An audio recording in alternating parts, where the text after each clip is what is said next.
je pense que tu arrives à aller plus loin grâce à la passion, mais au bout d'un moment, il y a quand même des limites humaines, je pense. Et même si tu es passionné dans une start-up et tout, et ça, je pense que c'est à nous de mettre en place, en tout cas, c'est ce que j'essaie de faire, des garde-fous. De dire, ben voilà, maintenant, enfin, c'est toujours ce côté, ben, suivre son instinct. Tu te dis, ok, ben, ok, j'aime ce que je fais, voilà, mais au bout d'un moment, genre, tu sens que tu as des limites, mais tu sais pas le dire, ou tu dis, ah, mais il faut que je serre les dents. Ben là, il faut commencer à se poser des questions, d'avoir ces garde-fous-là. Salut et bienvenue au podcast Développement avec Brian Oumana. Pourquoi ce podcast? Pour apprendre, être inspiré et partager tout ça avec toi. Dans cet épisode, j'échange avec Mathieu Cortési, expert en réseaux sociaux et stratégie digitale et formateur ChatGPT.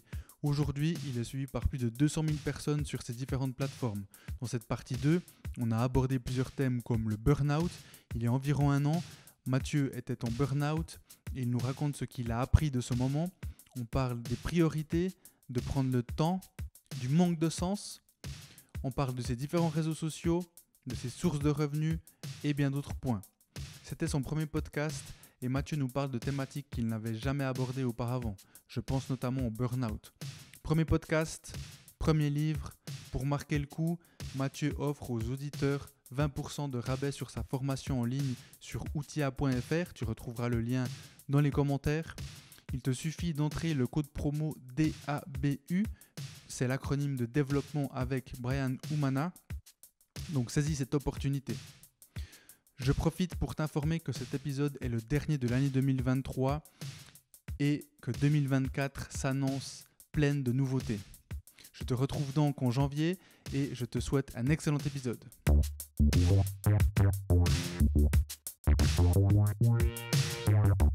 Mathieu, en 2022, tu sors d'un burn-out et en 2023, tu intègres les 100 personnalités qui font la Suisse romande. Donc on en a rapidement parlé dans la partie 1. Mais qu'est-ce que tu as appris de ce burn-out ou qu'est-ce que tu en retires et finalement qu'est-ce que tu as changé? Ouais, vaste question. Mais on peut la décortiquer. Oui, c'est ça, on va faire étape par étape. Exact. Mais déjà, ce côté burn-out ou vraiment en tout cas arrêt prolongé, après c'est toujours difficile de définir ce qu'est un burn-out et autres, mais c'est vrai que j'avais le côté épuisement professionnel, ça c'est certain. Et je l'avais de plusieurs aspects, c'est que j'avais beaucoup d'activités à côté, enfin, j'avais aussi voilà, avec la famille et autres, et puis le travail. Puis je pense que c'était un côté peut-être valeur aussi. Enfin, on l'a évoqué, enfin, pendant toute ma carrière, j'ai des projets à côté. Enfin, j'ai toujours ce côté, des fois je disais schizophrène. Et la preuve, tu vois, j'avais pas mentionné que j'avais un blog dans mon parcours, parce que dans un sens, ça a pris beaucoup de ma vie, mais c'était à côté du reste et tout. Et t'as toujours bossé à 100? J'ai bossé à 100, mais j'ai été à 80%. Mais après, c'était pour m'occuper de mes enfants. Ah oui. Donc, c'est pas, je pense que c'est le moment où j'étais le moins à côté. Mais c'est l'équivalent de 120% du coup. Clair. C'est vrai que mes premiers contenus, c'était la folie. Enfin, c'est là aussi avec ma femme, on discutait, mais il faut arrêter ce rythme-là. Mais c'était indépendamment du burn-out, ça c'était encore après. Donc j'ai fait le burn-out, puis après j'ai fait ces contenus-là. Mais c'est vrai que ça marchait tellement bien, mais je faisais entre 10h du soir et minuit, quand les enfants étaient couchés. Parce que c'était le seul moment que j'avais pour ça, mais ça m'intéressait tellement, que je voulais pas passer à côté. Donc on parlait de chance aussi au début, j'ai quand même dû la provoquer c'est avec clair, ça. De 10h à minuit. Ouais, c'est ça. Chance. Voilà, c'est le bon moment pour la chance. Ouais. Et mais c'est vrai qu'il y a ce que j'en ai.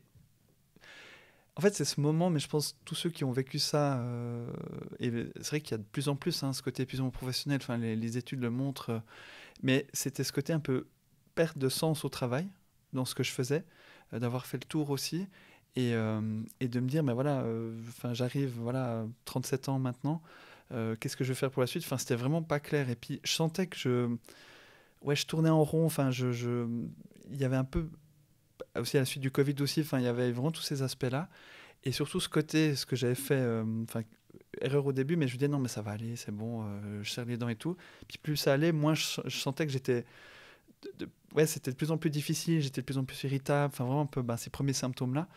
Et à ce moment-là, j'ai aussi d'en avoir discuté avec ma femme aussi. Je dis non, là, faut faire une pause, en fait. C'était juste plus possible. Et du coup, ça m'a fait énormément de bien de m'arrêter. Après, c'était un arrêt qui a duré 1 mois environ. et aussi d'un peu redéfinir un peu le sens des choses et redéfinir ce que j'aimais bien faire. Et au-delà du côté storytelling, mais c'est vrai que ce que j'ai toujours bien aimé faire, c'est comme je l'ai dit un peu tout le long, mais c'est un peu bizarre de dire, mais c'était un peu mon hobby aussi, enfin même si j'en ai d'autres, mais mon hobby c'était de réfléchir à des choses, enfin des nouveautés, et puis de le partager avec le plus de monde possible. Et c'est pour ça que j'avais fait ce fameux premier TikTok que je disais en préambule, c'était je me dis, voilà, j'ai aucune pression, c'est moi qui ai envie de faire un truc, parler de quelque chose que j'aime bien, et puis de le partager avec du monde, tant mieux si ça plaît, et tant pis si ça plaît pas. Et ça, c'est un truc, ça a toujours été le cas avec moi, parce que c'est pourquoi j'ai vendu mes blogs, parce que j'arrivais à un point où ça prenait trop de place, puis j'étais, mais j'ai plus le plaisir des débuts, alors c'est bête dit comme ça, mais vu que c'était toujours quelque chose d'à côté, j'avais besoin que ça soit quelque chose de léger, quelque chose qui vienne de moi, et puis des tripes, et puis après ça devenait trop un métier en fait. Et c'est un peu bizarre de dire ça, mais j'avais ce côté-là.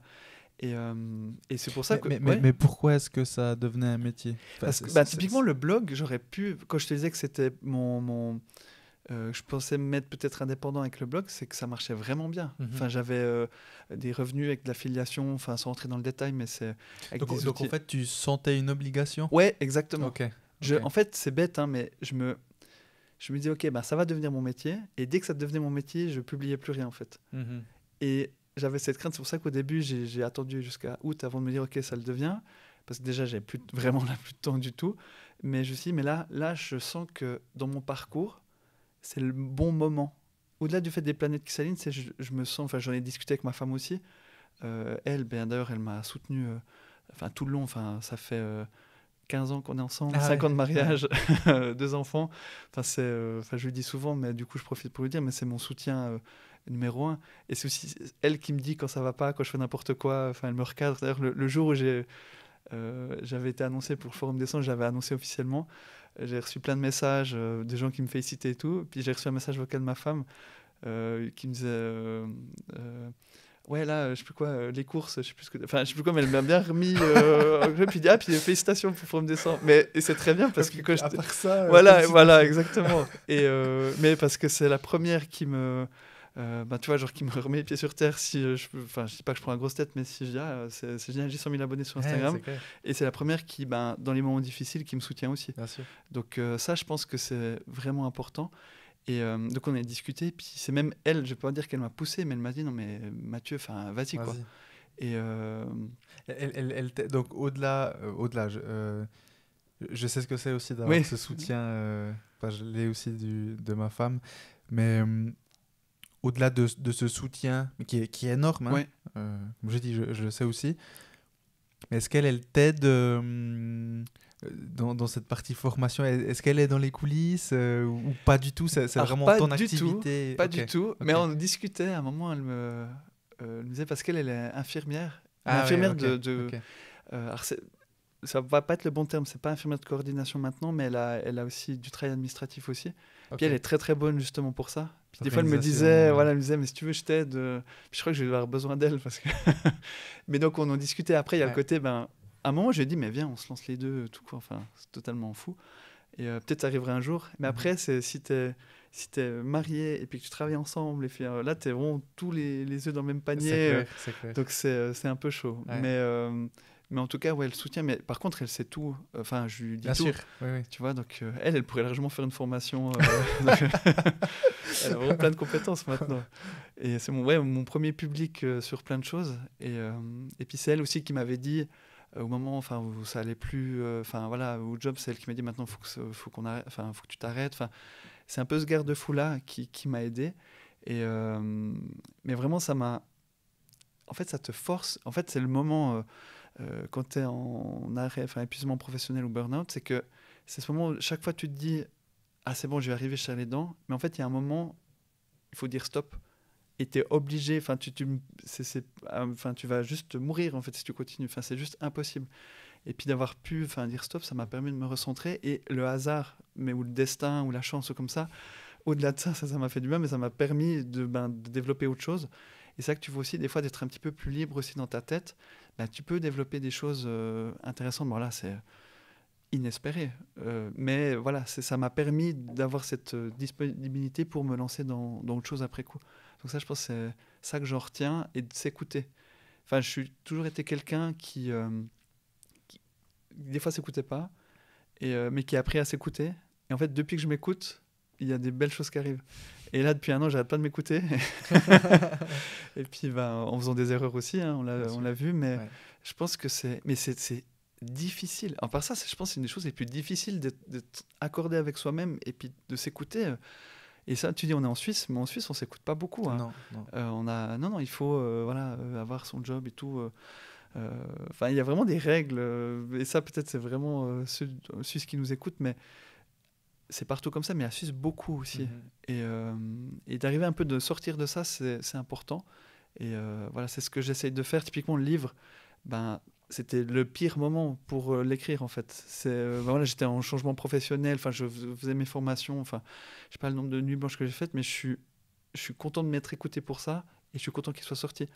Et là, je m'écoute, on fait le podcast, je me suis dit, non, Brian, il faut qu'on fasse ça ensemble, on le fait, et tant mieux, quoi. Merci en tout cas. Je suis reconnaissant. J'ai un ami qui m'a dit une fois, c'est un ami que je vois 1-2 fois par année. Une fois, il m'a dit, en fait, on s'était connus il y a 10 ans environ. On se voyait assez régulièrement, on s'est perdu de vue pendant très longtemps.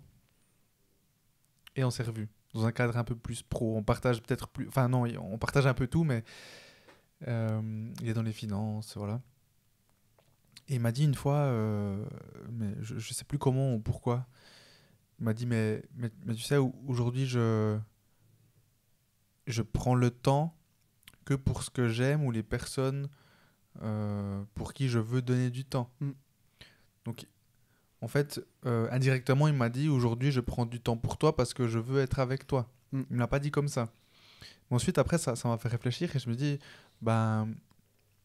j'ai si on veut, le privilège, lui est d'accord de m'accorder du temps. Et donc, moi, j'ai aussi, et ça je le sais, c'est cette chance, avec le podcast, d'avoir des personnes qui sont OK de prendre leur temps et de venir ici et d'échanger. Et alors, peut-être je ne l'ai jamais posé comme ça, mais je te remercie. Avec plaisir. Et puis, merci toi pour ton temps aussi avec moi. Mais je pense que ce que tu as dit, ton ami, c'est fondamental. Que ça soit professionnel ou privé, le temps, c'est la ressource la plus précieuse. Et on peut avoir tous les prompts du monde, voilà, et ça ne nous fait pas gagner du temps directement. Mais ça, ouais, c'est de consacrer puis du temps qualitatif. Et ça, de nouveau, c'est dur de le faire. Mais quand on met ça en place, ça aide pour plein de choses. Puis la tête se libère, en fait. En fait, s'il y a un truc, genre, que ça met du temps, enfin, tu dis, mais il faut que je fasse ces machins, puis tu le fais jamais, ne le fais pas. Et puis, délègue. Et souvent, indépendamment avec les gens aussi, en général, que ce soit pour le privé ou le professionnel, des fois, on n'ose pas. Moi, je suis le premier, j'ose pas dire non. Puis j'ai appris à le faire. Et en fait, quand on dit non, les gens, ils sont, merci, tu as été clair avec moi, et puis tant mieux, quoi. Et ça aussi, ça m'a forcé au début, quand je me suis lancé, parce que je dis, mais c'est... j'ai dû, entre guillemets, attendre août, parce que voilà, j'avais mes 3 mois aussi d'édit par rapport au job. Et du coup, en fait, des possibilités, j'en ai depuis avril, mai, plein d'entreprises qui me contactaient. Puis au début, je me dis, mais je peux quand même le faire, parce que, ok, je fais en 10h et minuit mes vidéos, mais peut-être quand minuit et 2h du matin, je peux préparer, enfin, j'exagère à peine. Et puis à un moment, je dis, non, j'arrive pas. D'ailleurs, c'est aussi ma formation en ligne que j'avais lancée, celle payante, donc il y avait la gratuite puis la payante. J'avais annoncé une date. Je me dis, c'est bon, je peux le faire. Et d'ailleurs, ma femme m'a dit, non, t'es sûr? Je dis, ouais, c'est bon, je vais arriver. Puis évidemment, elle avait raison, j'ai pas réussi. Mais du coup, j'ai annoncé. J'ai dit, voilà, non, je peux pas. Si je le fais, c'est pas qualitatif. Faudra attendre. Je crois que j'ai fait sortir 1 mois après. Et puis j'étais, mais voilà, c'est bon. La hype va être finie. Enfin, les gens. Puis les gens disent, non, c'est très bien. J'ai eu des retours positifs. Et puis il y a des entreprises avec qui ou des organisations avec qui je voulais travailler, où j'ai dit, on pourrait peut-être faire ça, je sais plus à quel moment j'ai dit, puis en fait j'arrivais pas à le faire. Puis j'ai dit, mais il va falloir attendre août ou septembre, voire même octobre. Et puis en fait je me suis dit, voilà, je vais perdre des clients, enfin je me lance, voilà, c'est foutu. Puis ils m'ont dit, non, mais pas de souci, on veut travailler avec toi, on attend.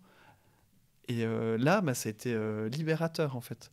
Et depuis, en fait, maintenant, parce que j'ai aussi, c'est un point, aussi un grand point de réflexion que j'ai toujours, c'est comme je t'ai dit, même maintenant, tu me dis la question si je suis à 100%, à 80%. En fait, je suis un entrepreneur à 80%. Ce qui est un peu bizarre parce qu'on se dit, ouais, il faut bosser comme un fou. Moi, les jeudis, je suis avec mes enfants, mes 2 enfants, donc je m'en occupe. Et c'était important pour moi de le faire quand j'étais salarié et encore maintenant. Et des fois, c'est le pire jour parce que pour les formations, souvent le jeudi, c'est un bon jour. Et, euh, et après, au début, je me suis dit, mais non, mais.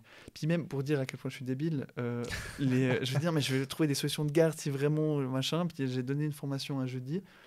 Et puis après, la solution de garde, ça n'avait pas marché et tout. Et puis du coup, j'ai dit, mais je suis désolé, je ne peux pas faire le jeudi. Et puis ils m'ont dit, non, mais pas de souci, on peut faire ça vendredi. Et c'était bon. Et maintenant, j'annonce, je dis, bah voilà, voici mes disponibilités. Et puis ça va très bien. Des fois, je dois les amener à la crèche, ou alors des fois, je m'arrange. Mais du coup, mes formations, quand je les fais, je les commence à 9h, je peux pas à 8h. Enfin, tout dépend après. Si c'est à Yverdon même, ça va, je peux aller à vélo. Ouais. Mais c'est compliqué avec l'école et tout. Pas de souci. Il y a même une, elle m'avait dit, et je la remercie, mais elle a mis la formation à 8h. Puis je lui ai dit, non, mais je suis désolé, je peux pas avant 9h. Et puis elle fait, c'est bon. Donc en fait, il y a cette bienveillance-là, puis de dire clairement les choses aussi,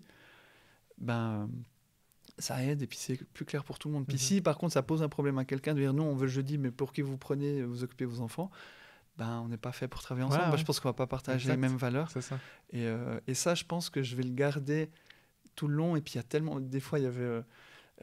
alors j'avoue, des fois je prends des téléphones quand même le jeudi, enfin moins possible, mais des fois oui, parce que c'est des trucs clients. Et puis une fois il y a mon fils qui faisait la sieste, et puis il s'est réveillé, et puis je dis, ah, je suis désolé, puis elle m'a dit, ah oui, c'est votre jour de garde, puis je dis, ah oui, ah non, pas de souci, on se rappelle après. Enfin en fait, et je pense aussi, c'est de plus en plus accepté aussi, puis il y a un réseau que c'est les mampreneuses, pardon, on appelle. Puis moi des fois moi je dis, je suis un papepreneur.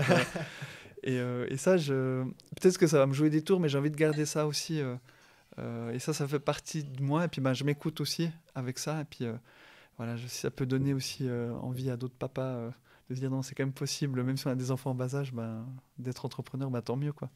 Ouais, je pense que c'est important que tu le dises. Bon, déjà, il y a un point, ça, je sais plus si tu l'as dit juste dans cette partie, mais en tout cas, tu l'as dit en partie 1, où il y a jamais un bon moment pour se lancer sa boîte ou autre. Moi, ce que je vois, moi je suis pas encore père, mais c'est clair maintenant qu'il n'y aura jamais de bon moment pour avoir des enfants dans le cadre de mes activités. Ouais. Si je fais un parallèle avec moi, je pense qu'à un moment donné, moi je veux des enfants pour m'en occuper. Aujourd'hui, je sais pas comment je ferais. Moi, je savais pas non plus. Hein. Et puis même, du coup, j'en ai 2. Je dis, mais en fait, pour te rassurer aussi là-dessus, c'est comme tu dis, c'est jamais le bon moment. Ouais. Puis tu dis, mais comment je vais faire? Puis après, ça marche. En fait, voilà. Au final, tu trouves toujours des solutions et puis... ça s'imbrique. Ouais, c'est ça s'imbrique toujours. Ouais. Mais bon, en tout cas, c'est important, je trouve, que t'en parles. Parce que justement, il y a quand même ce truc, t'es entrepreneur, t'as une boîte, tu te lances, c'est 150% minimum. Tu vois. Après, je pense que c'est aussi important que tu dises comment t'as commencé, de 10 à minuit. Ouais. Tu vois, parce que c'est la réalité. Ouais. Et après, la chance que tu as, si on reparle de chance, c'est que dans tes formations, alors là on parle du digital, en ligne, création de contenu, etc. Ce que tu peux aussi le faire, tu ne dois pas être physiquement à un endroit. La création de contenu, finalement tu le fais, tu peux me le faire un samedi, un dimanche, tu vois, c'est un peu égal. Après, c'est pas forcément le but, mais voilà, ça, je pense que ça entre aussi en ligne de compte. Oui. Et sinon, juste pour revenir sur cette partie burn-out où tu as parlé du manque de sens. Ça m'intéresse parce que parfois avec ma femme je suis dans une start-up aussi, donc en plus de Wiley Telecom, c'est l'entreprise qu'on a avec mon père, je suis dans une start-up. Et le cofondateur, donc SolarSplit, c'est la start-up, le cofondateur de SolarSplit, avec lui, on parle beaucoup, et justement on parlait du burn-out. Et moi je suis un peu d'avis, et c'est pour ça que ça m'intéresse de parler de ça. J'ai l'impression que si tu as la passion, si tu as le sens, si tu sais pourquoi tu le fais, j'ai l'impression, aujourd'hui, j'ai 30 ans, que je ne tomberai jamais en burn-out. Le cofondateur de SolarSplit, il a la passion, il a tout. C'est aussi un fou du travail, etc. Nuit, journée ou autre. il me dit ouais, mais je suis pas sûr.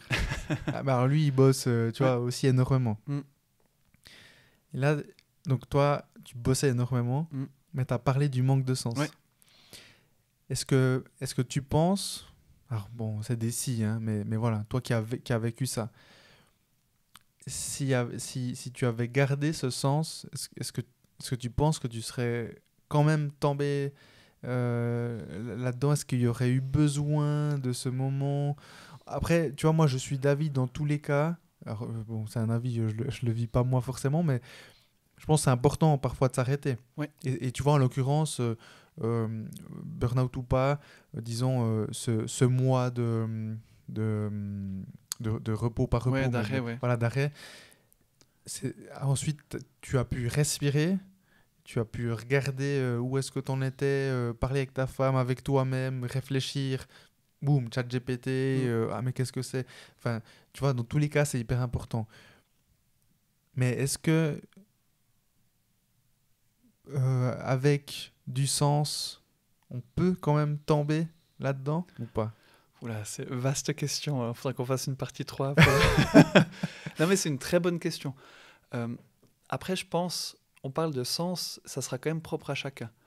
Donc moi, je peux parler en mon nom, mais moi, j'ai vraiment besoin de sens dans ce que je fais.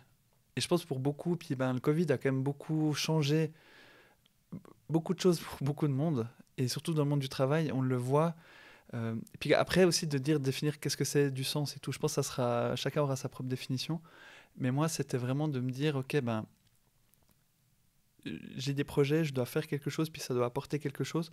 Et puis, je dois voir un peu le but de ce que je fais. Et c'est intéressant que tu lies aussi à la charge de travail. Je pense que, en fait, paradoxalement, j'ai toujours beaucoup travaillé, mais je travaille peut-être moins, enfin, peut-être pas de moins en moins, enfin, c'est pas ce que je veux dire, mais plus ça allait, moins j'avais envie de lancer des projets, parce que moi j'ai toujours été quelqu'un, enfin je pense à ça, mais même en entreprise partout où j'étais, enfin je lançais des choses, enfin j'avais des idées, et puis donc là, mais là je lançais de moins en moins de choses, j'étais de plus en plus en mode, voilà, je fais ce qu'on me dit, et puis c'est là que je disais je serrais les dents et tout ça, puis qu'après, là le manque de sens se faisait quoi. Et en fait, du coup je travaillais peut-être des fois moins qu'avant, mais c'était difficile, j'arrivais plus. Et c'est là en fait ce côté manque de sens était très fort. Et, mais après, je sais pas quel sens amener à tout ça, en fait. Et maintenant que tu dis, si maintenant on est dans un cas où ça fait du sens, après, je pense que ça va dépendre de la charge de travail quand même, parce qu'il y a... Mais après, je peux pas parler en nom de certains, mais je pense qu'on a tous une capacité de travail, mais c'est pour moi, dès l'instant qu'on se dit, ok, ça a du sens et tout ça, parce que des fois, c'est métier passion. On le voit dans le métier, par exemple, du graphisme ou autre, les journalistes aussi, parce que j'ai été, dans mon parcours, j'étais à la RTS, j'étais au matin. J'ai vu beaucoup des gens qui avaient des journalistes vraiment très talentueux, mais des fois, voilà, qui avaient des conditions qui n'étaient pas toujours faciles, mais il y a ce côté passion. Donc, des fois aussi, je pense, oui, tu peux être passionné, mais si t'es, des fois, voilà, pas très bien considéré, pas bien payé ou machin, même si, tu vois, t'as des... Par contre, je pense que tu peux... Et je parle de ça, mais je parle aussi du métier des soins. Tu vois, ma femme infirmière, je vois tout ce qui est dans le métier des soins, ce qu'ils vivent, et ça, c'est vraiment clairement un métier passion maintenant. Mais du coup, d'un moment, tu peux juste plus. Enfin, tu vois, genre, je pense que tu arrives à aller plus loin grâce à la passion, mais au bout d'un moment, il y a quand même des limites humaines, je pense. Et même si tu es passionné dans une start-up et tout, il y a. Et ça, je pense que c'est à nous de mettre en place, en tout cas, c'est ce que j'essaie de faire, des garde-fous. De dire, voilà. Maintenant, c'est toujours ce côté, suivre son instinct. Tu te dis, ok, j'aime ce que je fais, voilà, mais au bout d'un moment, genre, tu sens que tu as des limites, mais tu sais pas le dire, ou tu dis, mais il faut que je serre les dents. Là, il faut commencer à se poser des questions, d'avoir ces garde-fous-là, en fait, je pense. Mais non, c'est important de faire ça. Puis moi, en tout cas, ça a toujours dirigé ma vie, ma carrière. J'ai toujours dit, ok, j'ai ces garde-fous-là, et là, j'ai dépassé plusieurs garde-fous, et ça m'a amené à ça aussi, en fait. Et je pense que c'est de nouveau important d'en parler, ça arrive à beaucoup de monde, en fait. Oui. Et même si c'est pas... Et de nouveau, on parle burn-out, c'est épuisement professionnel, mais c'est vraiment un sujet de société, en fait. Et c'est important d'en parler, puis de voir comment on peut aider. Puis c'est des fois où j'en veux un peu au monde professionnel au sens large, pas forcément où j'étais directement, mais au sens large. c'est qu'il y a des... Surtout qu'on est en pénurie actuellement, enfin de se dire, si on peut injecter un peu plus de sens aux gens, puis on peut un peu plus les accompagner, tout le monde s'en sortirait mieux. Puis on le voit, tous les frais RH, c'est tout bête, mais quelqu'un qui part, déjà de retrouver quelqu'un, de le reformer, puis qui reste et tout, en fait, on a important de garder les gens. Et ça, je trouve, dans l'entreprise, même si on a des happiness managers ou comme ça, que je respecte, ça m'était que je respecte, il y en a des très bien, mais on perd un peu ce côté-là, en fait. Et je pense que c'est important et c'est ce qui va venir aussi. Puis je le vois, vu que je suis aussi beaucoup en contact avec des RH, c'est nous, on essaye d'accompagner avec l'intelligence artificielle, entre autres, mais d'essayer de ramener aussi ça au niveau de l'entreprise. Et ça, je pense que c'est vraiment hyper important, quoi. Mm-hmm.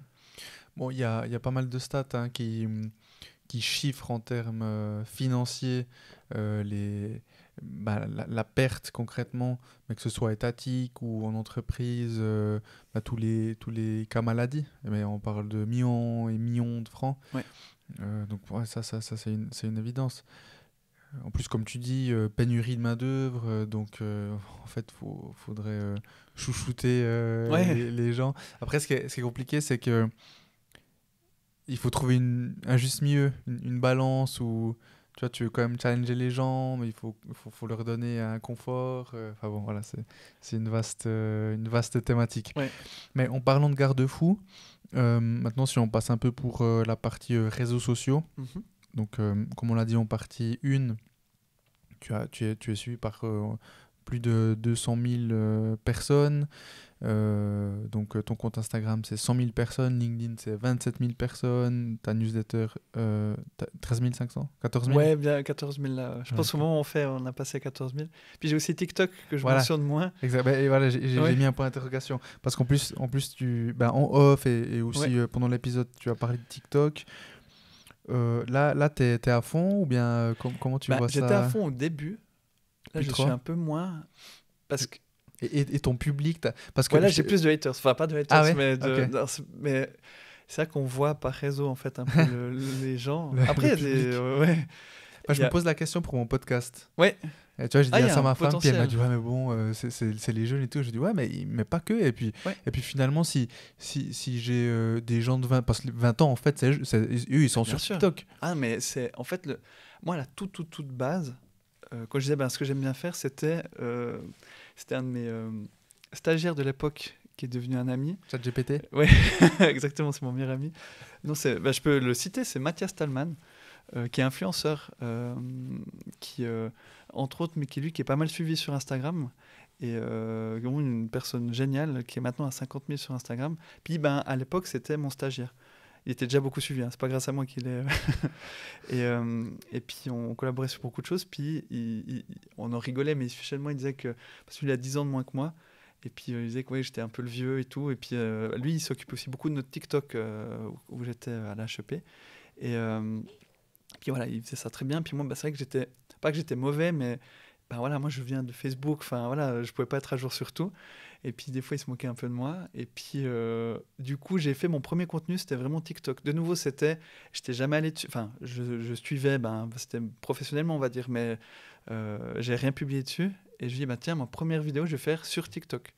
Et c'était ce tutoriel ChatGPT, mais à la base plus que ChatGPT c'était plutôt pour tester le format en fait, puis voir un peu ce que c'était.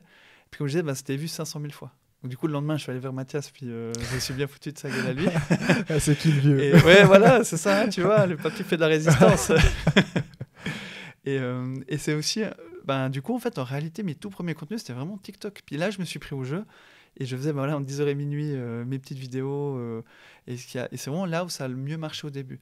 Et d'ailleurs pour la petite histoire Instagram, comme je te disais en préambule, c'est vrai que j'ai atteint 100 000, mais je me dis mais je suis aucun conseil des gourous d'Instagram, mais en fait, ce que j'ai fait à la base, c'est que j'ai juste repris mes contenus TikTok, puis j'ai mis sur Instagram, et ça n'a pas marché tout de suite. Et après, d'un coup, ça a marché. J'ai 1 ou 2 vidéos qui ont buzzé vraiment beaucoup. Et là, maintenant, j'ai atteint les 100 000. Mais à la base, c'était vraiment, moi, je faisais ça pour TikTok. Et les 2-3 premiers mois, je faisais ça. Après, j'ai fait un peu LinkedIn aussi. Puis après, ça s'est emballé. Et puis après, je me suis vraiment orienté. Maintenant, c'est LinkedIn, Instagram et newsletter. Je garde TikTok aussi. Mais en fait, TikTok, c'est hyper intéressant, hyper pertinent. Par exemple, pour ton podcast, je pense que ça peut vraiment amener des choses. Mais parce qu'en fait, des fois, ce qui est un peu dur avec l'algorithme, c'est que peut-être tu as expérimenté, mais c'est Non, pas typiquement. encore. Alors en fait, tu pourras peut-être ta première vidéo, elle pourra peut-être être vue, je sais pas, 100 000 fois. Enfin, tu n'as pas d'historique, enfin un petit peu quand même, mais en gros, tu peux faire un contenu une fois, puis il marche. Ah, Donc ouais, ok. l'algorithme, et c'est là, ça a amené, ça a après infusé dans d'autres réseaux sociaux. Mais en fait, par contre, ta deuxième vidéo, tu te dis, ah, j'ai été vue 500 000 fois, j'ai 10 000 abonnés, mais par contre, ta vidéo d'après, elle peut être vue 10 fois. Ok. Tu vois, donc Ok, c'est un peu les montagnes russes, en Ouais, fait. ok. Et alors, c'est cool, mais et après, d'un point de vue, parce qu'à ce moment-là, c'était pas du tout, j'ai pas la vocation à me dire, ah ben, je vais en faire mon métier. Ça, c'était plus un peu pour, comme je disais, pour tester. Puis après, quand c'est devenu un peu une idée potentiellement professionnelle, j'ai lancé la newsletter. Puis vraiment, mes clients potentiels, c'est plutôt sur LinkedIn et indirectement Instagram aussi. Là, c'est plus pour le côté visibilité. Enfin, ça m'a donné, typiquement, le livre, c'est grâce à ça aussi, je pense. Donc c'est pour ça qu'après je me suis un peu orienté sur les autres, mais TikTok j'ai une affection particulière, puis j'encourage, enfin c'est vrai qu'à l'époque c'était pour les plus jeunes, mais maintenant puis il y a des contenus vraiment intéressants, enfin en tout cas sur le côté de ChatGPT il y a des gens, des créateurs qui sont que là-dessus, qui font des choses intéressantes aussi. Après il y a le côté capter l'attention, Mhm. c'est un peu plus dur, enfin faut être direct, un peu punchy, enfin c'est Ah, aussi ouais, d'un point ok. de vue bon là je digresse un peu et tu peux m'arrêter, me couper quand tu veux, mais Ouais. c'est aussi en tant que créateur de contenu sur les réseaux sociaux orientés ChatGPT, des fois c'est compliqué parce que tu dois résumer en 1 minute un concept, Mhm. tu vois, la méthode active. Alors j'ai trouvé une manière de le faire et puis du coup ça a bien marché, je suis content. Mais du coup j'ai fait un prompt puis j'ai vite, enfin, mais toi tu dois aller super vite quoi. Ouais. Et ça par rapport au format, des fois ce que j'aime bien avec LinkedIn ou la newsletter, c'est que je peux aller, et surtout les formations, c'est que je peux aller plus loin, je peux moins avoir ce côté, bon ok, je dois capter l'attention dès la première seconde, je dois faire les sous-titres, enfin, un truc que j'aime bien faire, mais c'est aussi du boulot aussi derrière. C'est Et clair. notamment sur LinkedIn ou autre, enfin, c'est quand même une grammaire aussi à maîtriser, et ça prend du temps Mhm. et de bien faire les choses. Mhm. Et du coup, c'est mon métier aussi, donc Bien sûr. j'ai peut-être ces facilités-là, mais malgré tout, tu parlais de stress indépendamment avant de faire d'être sur scène, il y a ce petit stress aussi avant de publier un contenu. De se dire mais est-ce que j'ai bien fait les Ouais. choses, enfin tu vois, tu Ouais. l'as un petit peu ces petites doses à chaque fois. Après moi j'ai lâché prise avec ça, enfin je suis à l'aise on dirait avec mon image, et puis Ouais. d'ailleurs c'est au moment où j'étais à l'aise avec, parce que aussi pour conseiller les gens qui disent ah j'ose pas me lancer et tout, tout le monde s'en fiche, dans le pire des cas ça Ouais. marche pas en fait, puis si Ouais, ça marche tant mieux, Ouais, c'est ça. donc mais c'est important aussi de se rappeler de ça aussi. Ouais. Et concrètement, enfin concrètement, C'était rien concret avant. Non, ouais. Et c'est toi qui jauge où est-ce que tu mets cette limite par rapport à ta réponse. Mais je me demandais par rapport à tes revenus, parce que c'est une thématique que je connais pas trop. Quand je dis, bon, tu vois, tu as dit que tu avais vendu tes blogs, donc bon, là, c'était une vente comme une entreprise finalement, Ouais. tu as eu une négociation, etc., Ouais. valorisation. Mais par exemple, aujourd'hui, bon, c'est clair, tu as des formations en ligne, payantes, 170, 69, 89. Ouais, 187 c'est en euros, mais du coup ça 187 fait euros, ouais. bon, Mais environ il y a équivalent en l'équivalent. France-Suisse, Voilà. ouais. Donc là, tu gagnes de l'argent, enfin, tu as des revenus de cette formation-là. Ouais. Tu es formateur physiquement, donc on te mandate pour des formations. D'ailleurs, j'ai vu que tu étais passé à la HEG à Neuchâtel, donc la haute école de gestion de Neuchâtel, pour une petite, je sais pas, c'était une journée C'était de... une masterclass d'une journée. Ouais, mais je suis vraiment content que... alors, je sais pas si c'est la HEG qui est venue vers toi ou Ouais, toi vers alors c'est eux, eux qui mais sont je suis venus, ouais. vraiment content qu'il l'ait fait. Ouais, moi aussi. Alors après, c'était dans quel cadre? Étudiant ou c'était une formation Alors en fait, c'est une formation un peu continue. C'est Ok. Armand Briscoadio, de la HEG Arc, justement, qui a pris contact avec moi. Et puis, dans le cadre de sa formation, c'est Management et RH. Donc, c'est vraiment une formation continue. Il fait des masterclass d'une journée dans un domaine en particulier. Puis, il m'a fait le plaisir de me contacter pour une formation orientée ChatGPT. C'est vraiment bien, je trouve. Et ouais, et puis on a bien collaboré. Il a eu un joli succès d'ailleurs.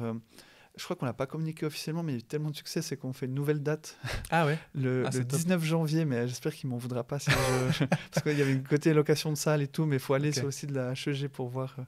Mais c'était intéressant quand je parlais aussi de mon RH, parce que c'était vraiment management et RH la thématique. Du coup, je l'avais orienté comme ça à formation. Et en fait, au moment où les gens se présentaient, puis disaient il y avait 30 personnes, d'ailleurs, comme je dis, ils ont dû refuser du monde. Et parmi les 30, je crois que c'était 28 personnes qui venaient des RH. Ah pour ouais. dire à quel point c'est une thématique aussi. Ouais, ouais. Et c'était intéressant, du coup, j'ai vraiment orienté le côté agilité en formation. Du coup, j'ai vraiment fait plus en avance contenu RH. Mais c'était bien. Puis quand je disais le côté cas client Ouais. aussi, les gens avaient des demandes vraiment hyper intéressantes. Les gens pouvaient discuter entre eux. Il y a le côté métier aussi. Ça touche le métier en tant que tel. Puis il y avait une petite anecdote, mais je trouve intéressant parce que ChatGPT a une nouvelle fonctionnalité qui s'appelle GPT Vision, donc pour la version payante, c'est que tu peux uploader une image ou prendre une photo si tu as l'application, puis il analyse. Donc on peut faire plein de choses. Typiquement, tu peux prendre en photo ton frigo et lui demander qu'il te fasse un menu, des recettes et tout ça, donc ça marche. Ouais. Et après, il peut aussi analyser des schémas, ce genre de choses. Puis une question qui a été posée, on a regardé en direct, c'était dans le cadre RH, de si on pouvait prendre une photo d'une personne et lui dire est-ce que ça serait la bonne personne pour ça. Alors c'était pour la blague, hein, mais je dis ok, on essaye. Donc du coup je me suis pris en photo, puis j'ai dit est-ce que ça serait un bon formateur ChatGPT. Et là c'était intéressant parce démonté. que ouais, voilà, il est nul, faites-lui pas confiance. Non, mais il a pas voulu répondre, et tant mieux, parce qu'il y a un peu des limitations, et tant mieux. Parce qu'en fait, pour éviter tout biais qu'on peut avoir, de dire non, c'est pas une bonne personne, et pourquoi tu vois, ça peut être des biais liés à la race, au genre, et là, il prend pas de risque, et tant mieux d'un côté.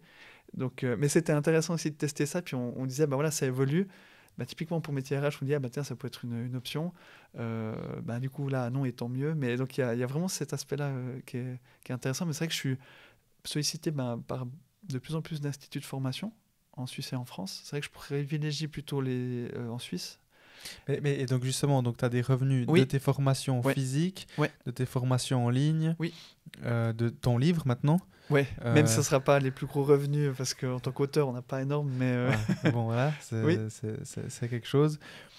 Et est-ce que des réseaux sociaux, tu as quelque chose ou pas? Rien du tout. Rien. TikTok, là, c'est le problème d'être en Suisse, c'est que TikTok rémunère, mais pas en Suisse. Ah. D'ailleurs, il y a je sais plus son nom. Tu mets une adresse ouais, en mais France. je crois qu'après, c'est plus compliqué que ça. Et après, moi, c'est pas le but. En fait, c'est plutôt... en fait, mon business model, c'est vraiment d'avoir cette crédibilité. Ouais. En fait, moi, dans mes objectifs, je m'étais mis au tout départ, avant même de dire que je vais me lancer, c'était j'aimerais que les gens m'estiment comme quelqu'un de compétent dans le domaine. Et ça, c'était important, au-delà de tout le reste, en fait. C'est pour ça que j'ai aussi beaucoup partagé, de dire, voilà, vous voyez ce que je peux faire. Et après, cette crédibilité, ça permet après de monétiser, mais indirectement, c'est vrai que ma formation en ligne, elle a bien marché. J'en ai vendu presque 250. Donc, je vous laisse faire le calcul. Mais après, il y a des réductions aussi que j'ai fait au lancement et tout. Donc ça m'a mis aussi, quand je me suis lancé, un peu d'argent de côté aussi pour ça. Donc ça m'a beaucoup aidé. D'ailleurs, par rapport aux réductions, est-ce que... on avait fait un petit code promo pour Magic Tomato ou Magic Tomato. Ouais. C'était pendant 30 jours, je crois. Tu fais encore ou pas? On pourrait faire on peut faire, bien sûr. Un code promo du podcast pour les on peut nouveaux, l'appeler même comme ça, les gens entendent. Je peux faire et je le ferai après, mais on peut mettre... T'aimerais qu'on mette quoi comme code Faudra que je te redise, parce qu'en fait, je le dis, mais c'est une annonce... normalement au 1er janvier 2024, je vais tout changer. Je pense pas le nom, c'est encore en réflexion. Par contre, en termes de branding, je vais enfin créer un site internet. Ça fait 3 ans, je l'ai toujours pas fait. Donc là, je vais vraiment créer un site internet. On va commencer la promotion active sur les réseaux sociaux, parce que je le fais pas, je prends pas le temps pour. Mais donc là, je vais être aidé. Par ChatGPT. Exact, entre autres. En plus, tu vois. Donc, et donc, je te confirme pour le nom. Oui, bien sûr. Et puis, il y en aura. Puis je peux dire, c'est moins 20%.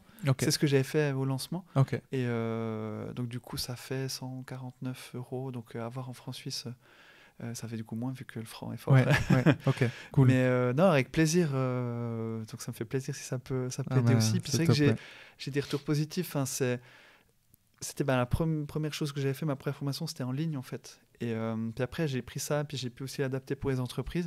Et c'est vrai que maintenant, ma source de revenus principale, et c'est vraiment là-dessus aussi que je fais le focus, c'est vraiment en fait les formations en entreprise. J'en ai accompagné, en fait, j'en ai plein qui m'ont contacté. Et ça me permet de voir aussi un côté aussi en présentiel en fait. En fait, je fais beaucoup de présentiel. Parce que j'ai toujours aimé faire ça. Et surtout, c'est que ça me permet aussi de rebondir plus facilement quand j'ai des questions, d'adapter. Enfin, je vois la première que j'ai faite en août, puis celle que j'ai faite hier.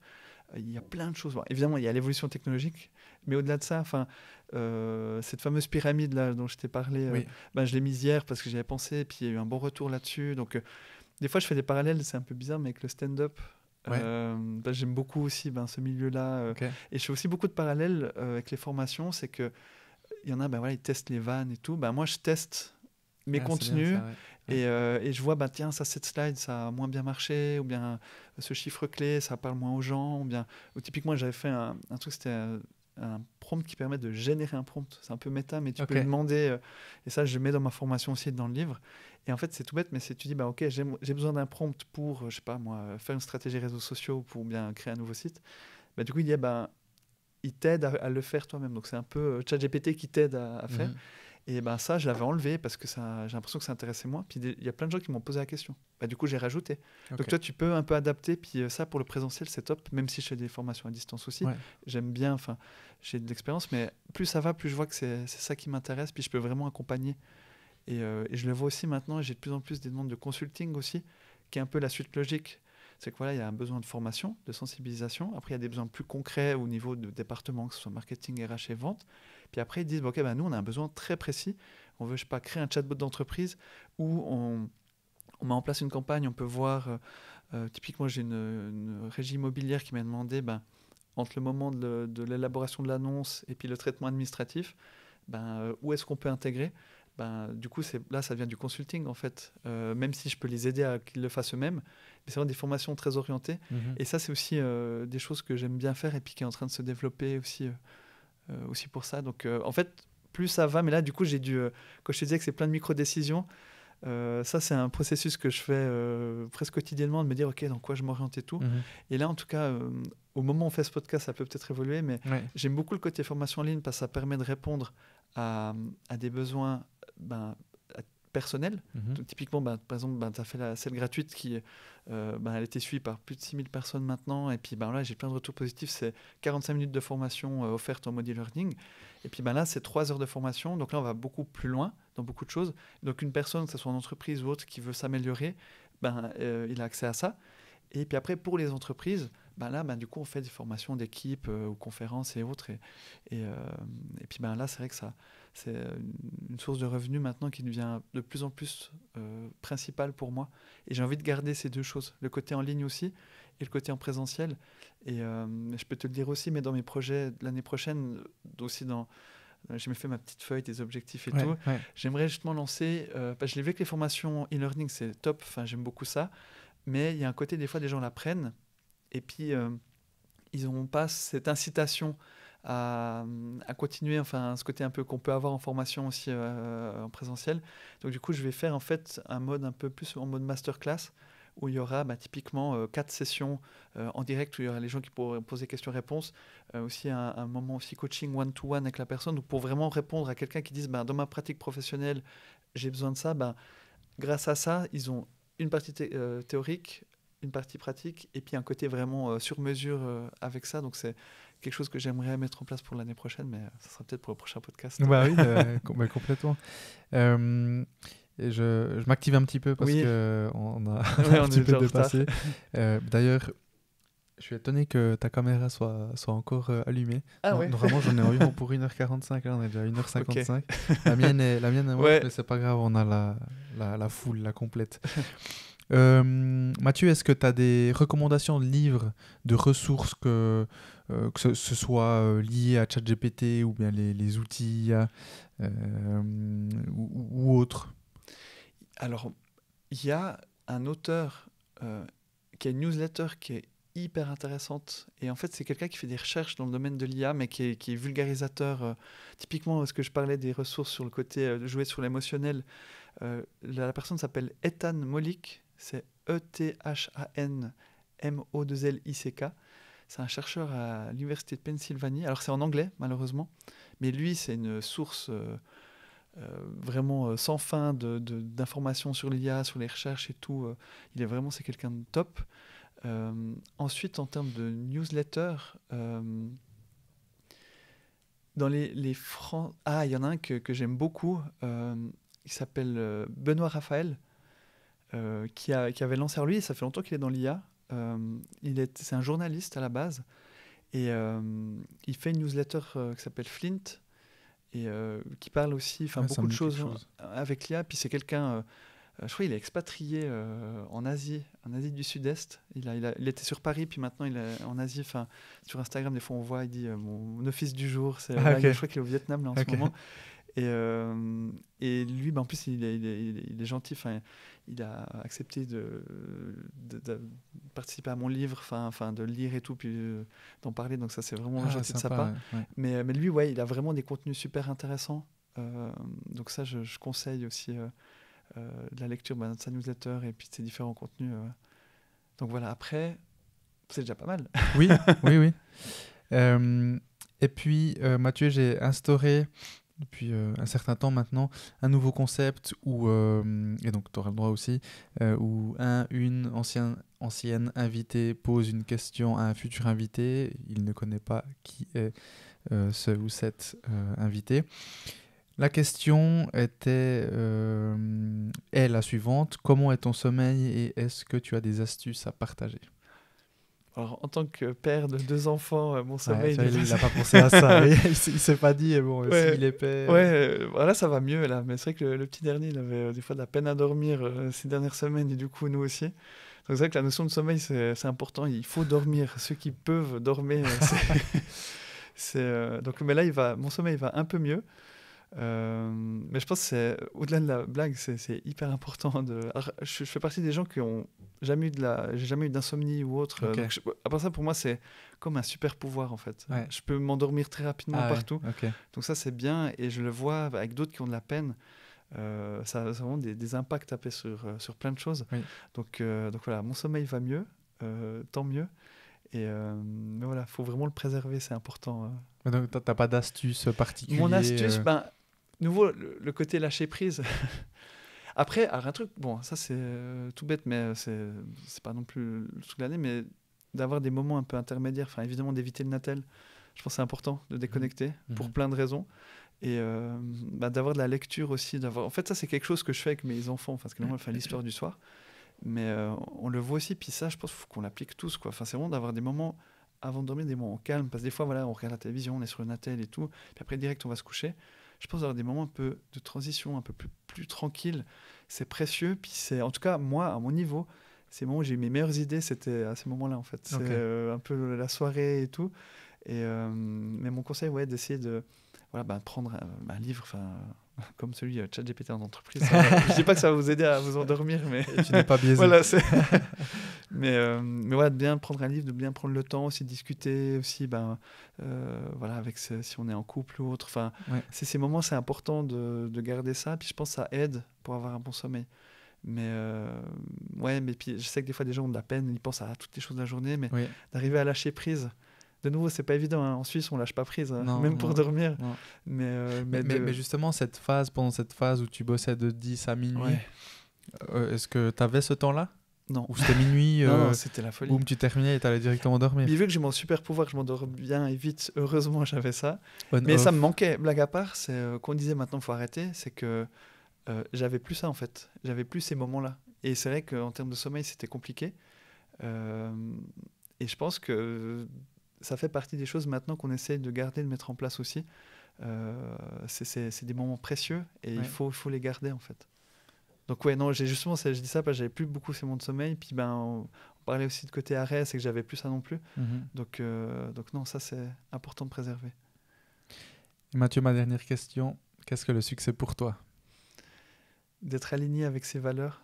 Je pense que c'est, comme on disait, on l'a dit un peu en long et en large, mais c'est le vrai succès en fait. C'est de définir qui on est, ce qu'on veut, et puis quelles sont ses valeurs, puis essayer de les suivre le plus possible. Et je pense que si on arrive à faire ça, malgré tout ce qu'on a professionnel, personnel et tout, si on arrive à garder ça, je pense qu'on a du succès. Et est-ce que toi, tu as travaillé sur ces valeurs pour les trouver? Parce que j'ai l'impression que si on ne se pose pas un petit moment, on ne connaît pas forcément nos valeurs. Il y a des valeurs qui arrivent comme ça, disons, assez rapidement. Je pense que de manière plus large, du coup, c'est ce que j'ai dit avec le sommeil et tout, d'avoir des temps de réflexion, enfin des temps off. Quand j'étais au gymnase, au lycée entre-temps, parce que j'ai commencé à s'appeler gymnase et après c'est devenu lycée, à dire à quel point je suis vieux. Et il y avait un prof qui nous disait qu'il fallait garder des moments où on pouvait s'ennuyer, en fait. C'est important. Et ça, en fait, ennuyez-vous. Ennuyons-nous. Et on est dans une société où il ne faut surtout pas s'ennuyer. Dès qu'on a un moment, on met le natel et tout. Ouais. Et bien ça, c'est vrai pour le sommeil et tout. Mais en fait, mon conseil, c'est ennuyez-vous. Parce que quand on s'ennuie, on se pose des fois les bonnes questions. Ou on ne s'en pose pas, et tant mieux. On s'aère l'esprit.